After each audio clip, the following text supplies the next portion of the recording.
Okay, so something about conditionals, right? Of course, a conditional sentence has like two sections. One is the condition, establishing some potential situation, and the consequence is the other side.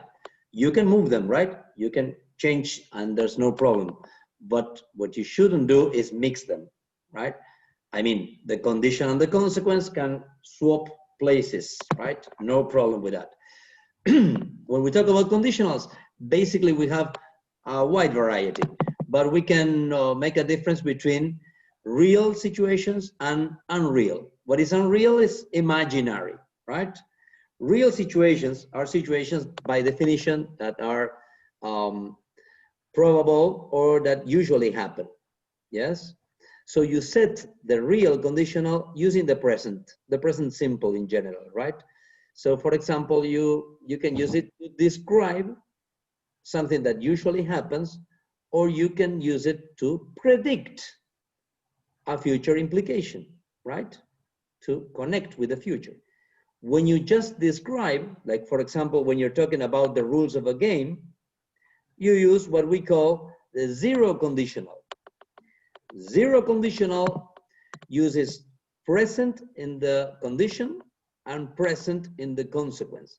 I'm not making any prediction. I'm just describing what happens. For example, in chess, if you checkmate your opponent, you win. Present, present. In general, if you win, you feel happier.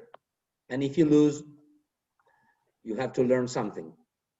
And if you win, you have to learn something too, right? In general, I'm speaking in a descriptive way, not predictive way, right? When it rains, the ground gets wet. If it rains or when it rains, it's so descriptive that you can change if by when. If you boil water, you get steam, not smoke, steam, all right? Steam. Or when you boil water, that's called zero conditional. It's a real conditional talking about what usually happens using present and present, okay? As we said, we can start by the consequence. You get steam if you boil water. What is the difference with the first conditional? Is that the first conditional has a future implication, right? For example, zero conditional.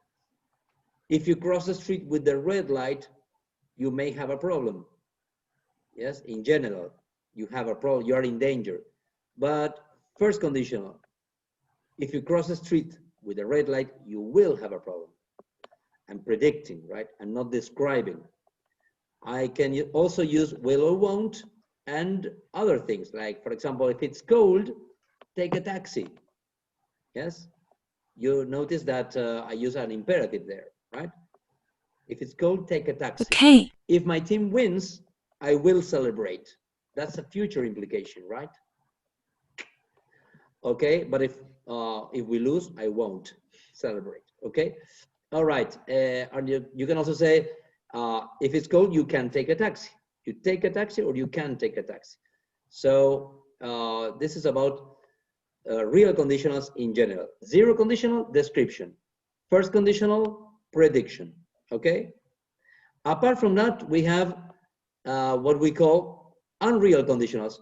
And in this moment, we're gonna focus on the second conditional, which is an imaginary situation. That is why it is unreal. Imaginary about the present, yeah? For example, can you see Dracula in the class? Dracula? It's not in the class, right? That's a real thing. But if Dracula was here, I would be scared. So I'm using my imagination to contradict the reality, okay? You can also say if Dracula was or were, or when you give advice to a friend, you can say if I were you, but I'm not you. You are you, and caveman is caveman. What? All right.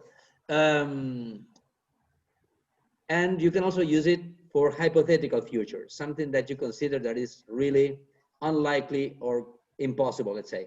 For example, if I went to the moon, I would discover lots of things. But that's not a prediction. That's a hypothesis and something that is not real is not going to happen, right? So basically, this is an intro to 0, first, and second conditional, and you're good. Want to say something, people? Or do you have a question or something? No? You don't want to be famous? All right. I'm stopping the recording now.